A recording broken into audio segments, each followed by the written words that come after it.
Well, hello, my darlings. Pop back on tonight to see if I can get anything done, just for my peace of mind. So I've done the other 3 pages. I've decided on a name for this one. I've decided to name it the Scriptorium. The word just popped into my head driving recently, and I thought it's perfect. Now, Scriptorium is medieval Latin for a room that is set aside only for the purpose of writing. So, like in medieval times and before the invention of the printing press, you had whole rooms dedicated to writing and binding books. Writing, illustrating, and binding books, because all books were done by hand. So that is perfect for this one. So it's going to be called the Scriptorium. So far I've done those other 3 pages. These wallpaper pages now are going to be hidden sleeves. So I've distressed the both sides, and they will eventually be stitched on those 2 sides, creating these hidden pockets. And inside each one of these, so there'll be 6 total in the journal, are going to be hidden journals. So they're going to be hidden journals with signatures inside, hidden inside the sleeves. But I don't want to leave these plain. So I finally got AirPlay to work. Ooh! So I can actually see what my camera is filming. So I had a little bit of a fail with the video, so it's still new to me. Bear with me.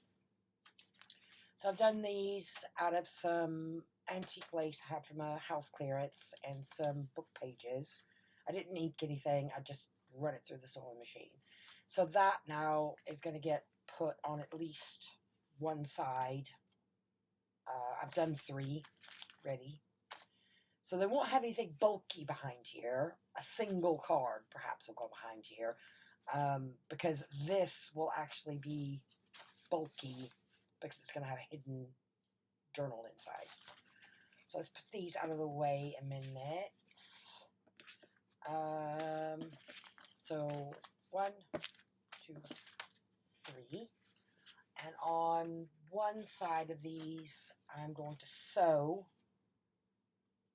one of the Stamperia ones. I've inked it around the edges. I might add some embellishments to it or sewing, but that will get sewn through there before these 2 pages get attached, if that makes sense, hopefully.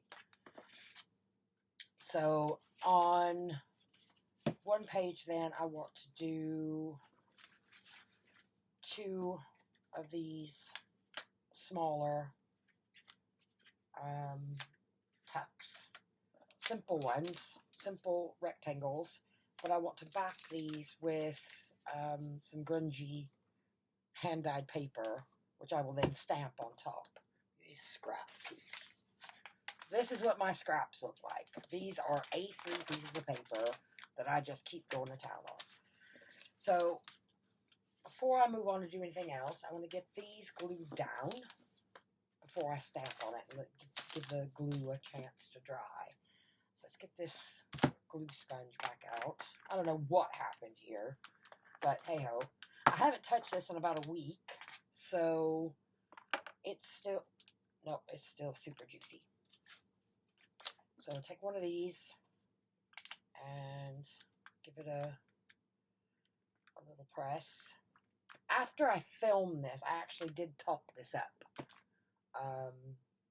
And it's, I don't think you can really tell in this light. I'm trying to hold it up to the camera, but it is this ever so thin, like glazing on a donut. Thin, sugary looking little layer of glue. Happy days. And I guess one of the lessons learned with the art glitter glue, using that, is because you're putting it down so thinly, it dries really quickly. So put the next piece on here. So no, I hope everyone's doing all right. And if anybody is watching, like I said, please bear with me. It's all very, very new.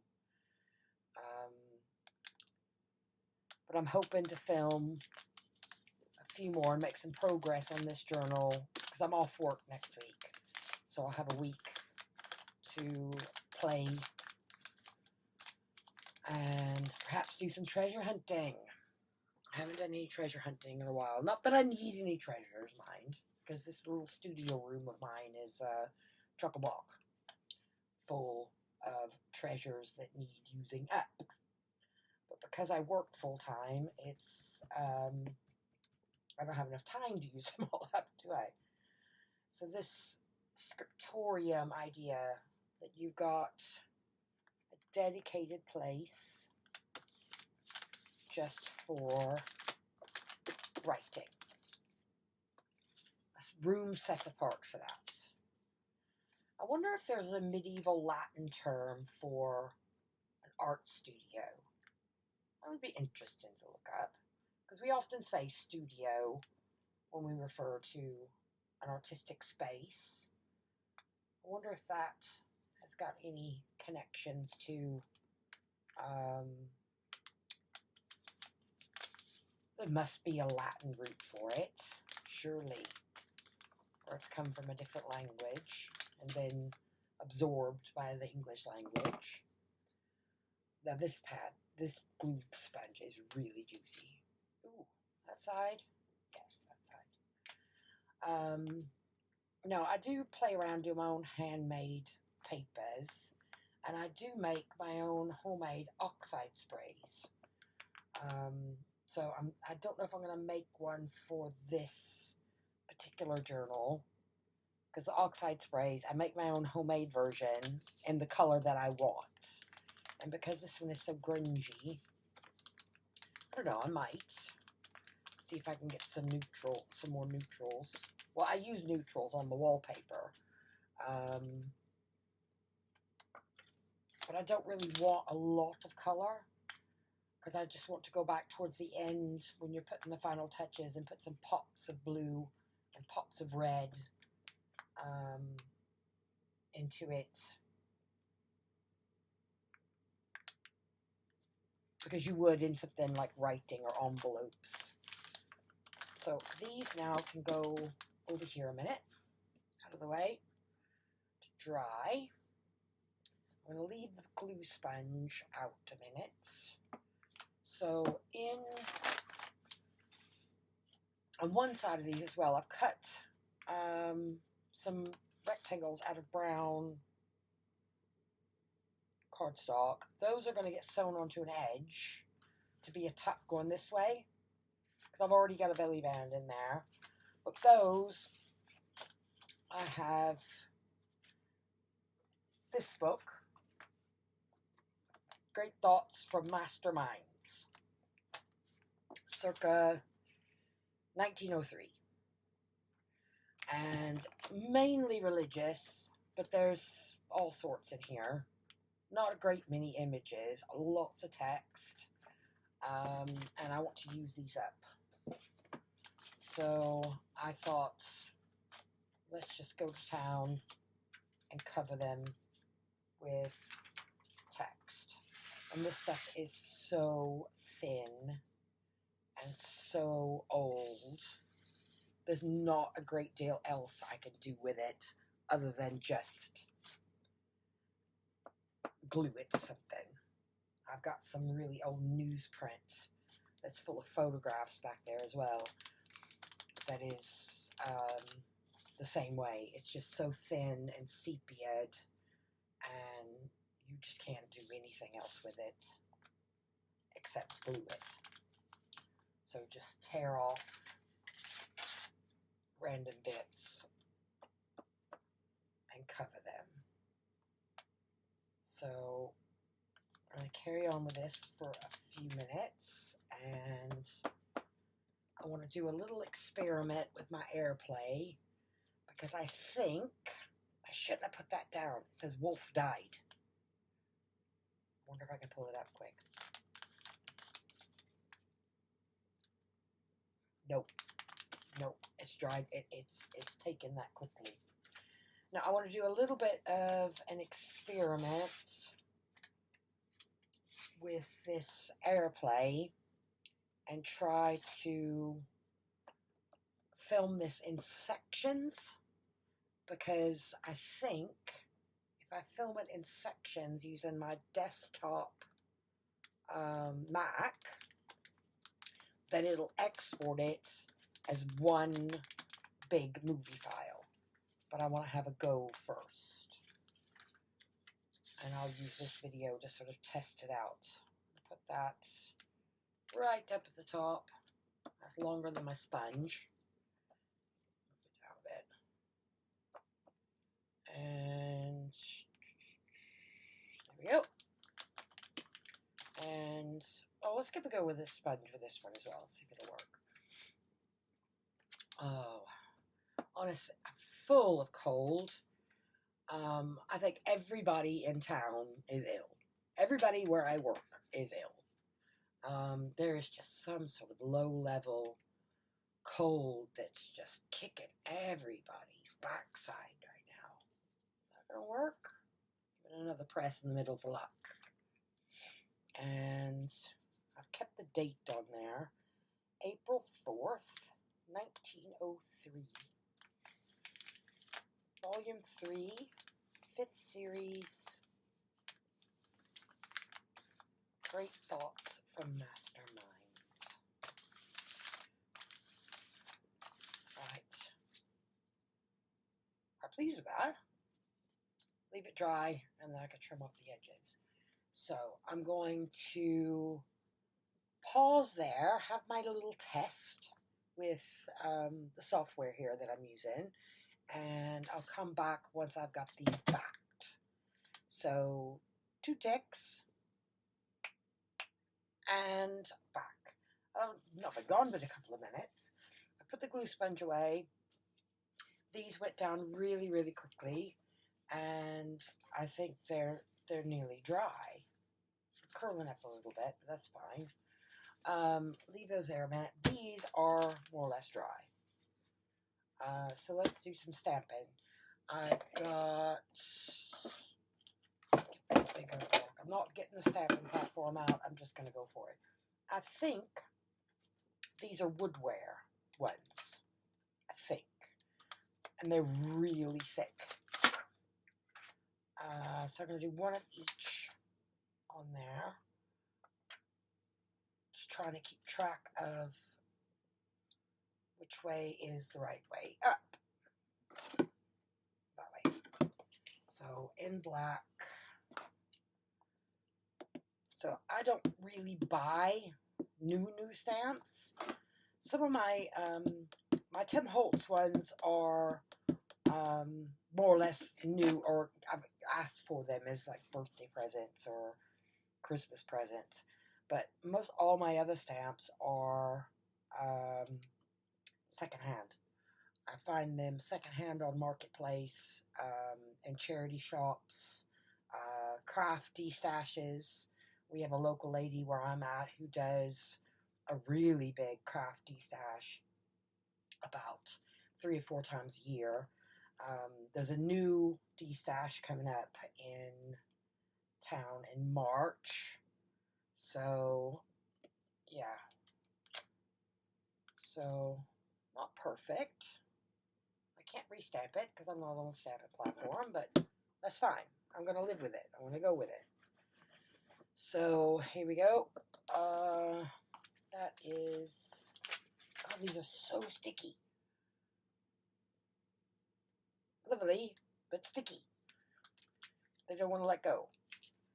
And this one has got the word art on it. And it looks like some Viking numerals. Now, I've not tried this before on camera. I'm going to try to stand up and give this a bit of welly. Finally replaced the plastic mat under my chair. So I shouldn't fall over if I push my chair backwards, honestly. The old one was full of cracks. And I'd go to wheel my chair back and, the wheel would hit a crack in the mat, and that was it. So I finally got a replacement. Let's try that. Hopefully I won't get my head in the way. Give that a little bit of a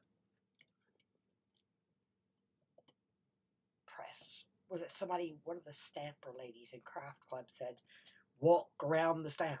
And that tickled me. Walk around the stamp. Get your fingers and your thumb and walk around it. So let's see. I do like using the stamping platform because it allows you to restamp. Oh, that's much better. I can focus that. Well, I do like that. This is lush, being able to see this on the screen next to me instead of just guessing. Because all I've ever done before is just have the camera above me and do my best and cross my fingers, you know. Let's try that other one, and it's got text on it as well, and I think it's got some sort of postmark. I haven't had these out in ages. I can't get it off. There we go. Now, which way's up? Now, I've seen people use these stamps as well, and just without a platform, just hold them in their hand and press them down. And I'm like, I don't know. I don't trust that I'm not going to end up with something that looks silly or some random smudge. So here we go. Good measure or for luck. Let's try that one again and give it a little bit of welly. Or like she said, walk the stamp, walk your fingers around it. We've had several like proper card makers come in and give us club, so what's the word I'm looking for, workshops in Craft Club. And some of these ladies are really particular about their inks. And one lady tells me, oh, don't use VersaFine, it's rubbish, it's only for embossing. You have to use StazOn. And I'm like, okay, you know. Well, that's gone a little wonky. Never mind. And I am still new to doing the inking, and there is a difference between the VersaFine, the Ranger inks. I still find the Ranger inks a little strange, but I'm getting there.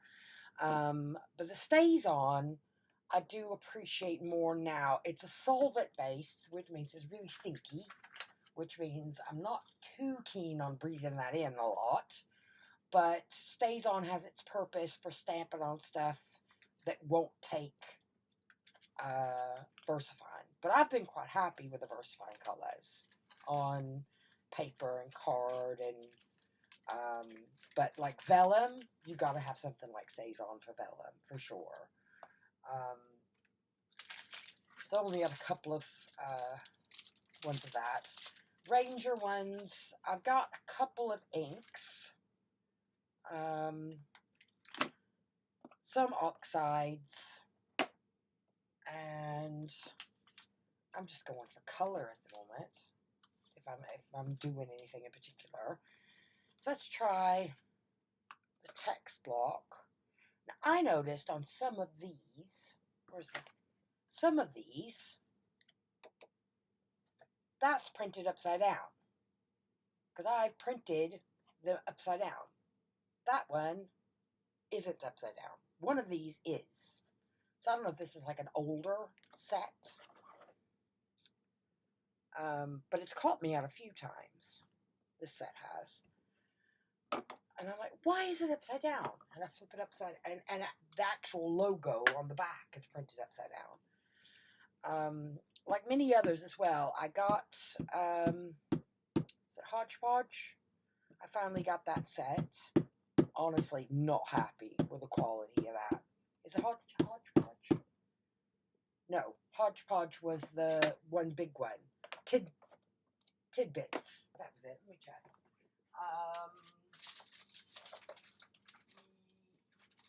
Where is it? Yes.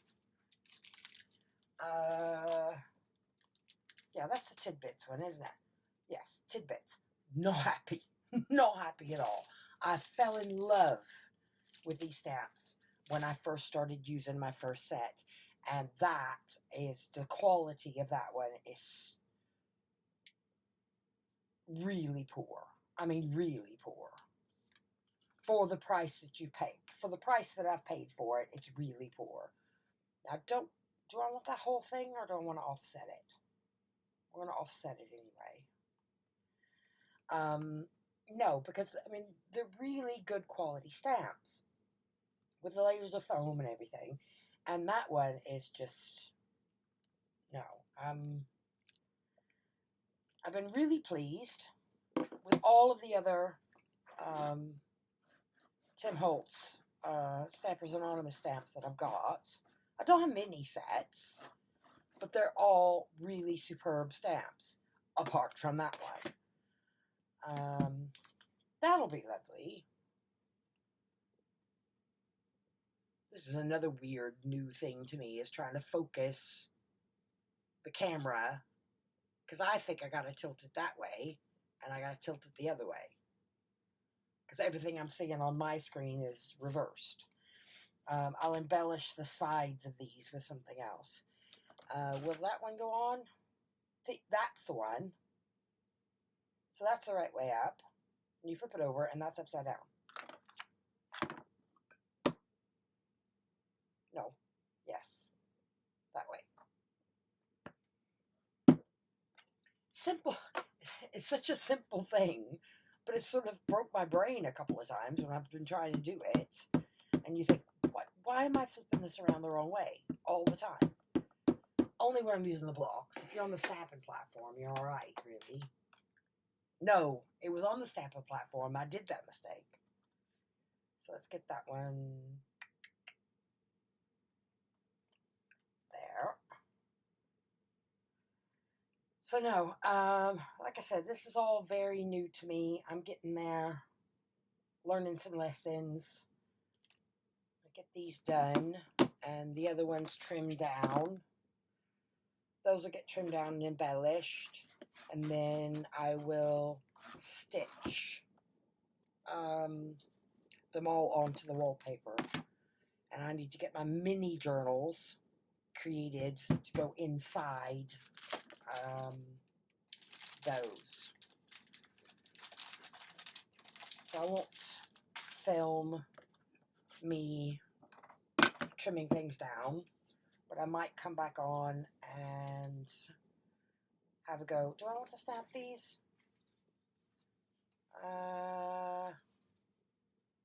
Possibly.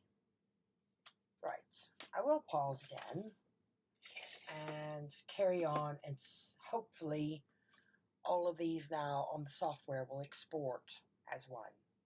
I need one more stamp for that. Oh, I'll put it away. Right, let's do some numbers.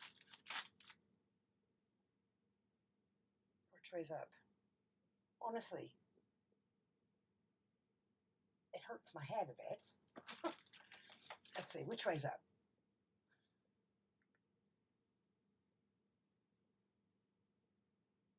Yes, that way's up. We'll test it now. Just put some random numbers on that one. Alright, I'm going to have a go now without a block and see what happens. And upside down. I need to write on these which ones are upside down and which ones... That's not bad, actually.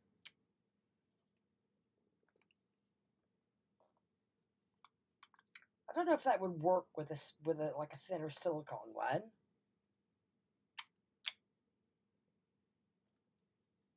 But that's worked all right. No, I'm quite happy with that. Let's see if it'll focus. No, I'm pleased with that. Right. Get this back. Stop a minute. Clear the decks. Get my ducks in a row. Lid back on the ink. And give me 2 ticks. And I'm back. Now, all I've done is trim these, and I've rounded the corners and given them a little bit of a black edge. One thing I want to try before I sign off, and I have a question at the end. So I've taken 2 sheets. Let's move these safely away from what I'm about to do. I've taken 2 sheets of my, I call them my working papers. They're A3. I use them to dry things. I spray, I stamp, I do whatever. And then eventually my collection of these will get turned into something. Who knows? So I'm going to have a go. These are my homemade oxide sprays. I make them with liquid watercolor, water, and there's 2 other ingredients you add in there with agitators. So if anybody's ever interested, I can do a video on how I do them. You've got to keep them shook up really good, though. And these bottles are cheapy bottles from Amazon, and they're leaking. So I got wipes and things around me, so it'll be messy. And just spray them on. I don't want to cover up the interesting text that's on there. Leave that one there a minute. Because what I tend to do is go and run them in the tap to clean them. Ah, I knew that was going to happen. Honestly. Just spray them, and then when I do come back in my next video, I'll show what the difference is. That's more of a really pale color. And the last one is like a gray brown color that I was going for when I was mixing them up. Because I normally do specific colors depending on the theme of a journal I'm doing. But for a grungy one, I just had to play.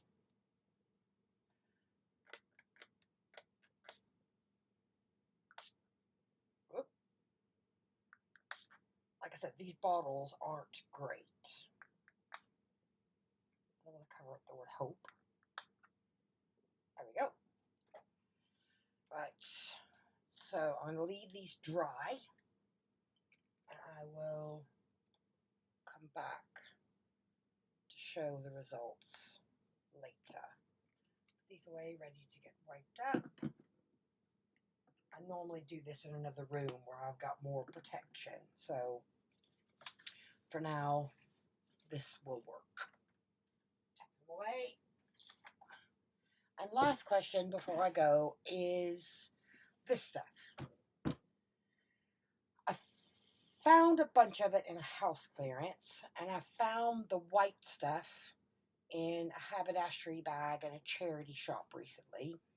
And from what I've worked out, it's for curtains. It's for making, see if I can zoom in on the camera.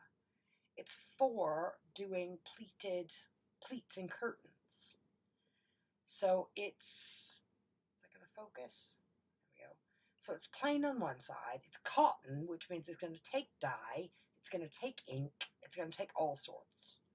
But on that side, you have, God, this is very strange to try to focus. You have cords. And if you pull the cord, this happens.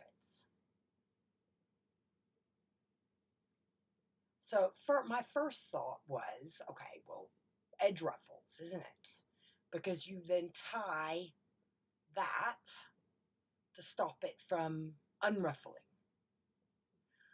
But what I want to know is, can I make an adjustable closure for a journal using this so that I can knot it in a certain way so that it can flatten back out if the journal gets really big, but it can be ruffled up while the journal is small. And if so, how would I attach it or incorporate it into a cover? So I've got loads of it, but I've never seen it used anywhere else. So I'm still puzzling over this one. I might take a white piece, if I have time now, and test it on something small or experiment with it on something small. But anyhow, just a random thought. And that's all for me then. All done for now. And ready for the next stage, which will be sewing and getting the mini books made to fill these sleeves. So, thank you so much for watching. Ta-ta for now. Bye.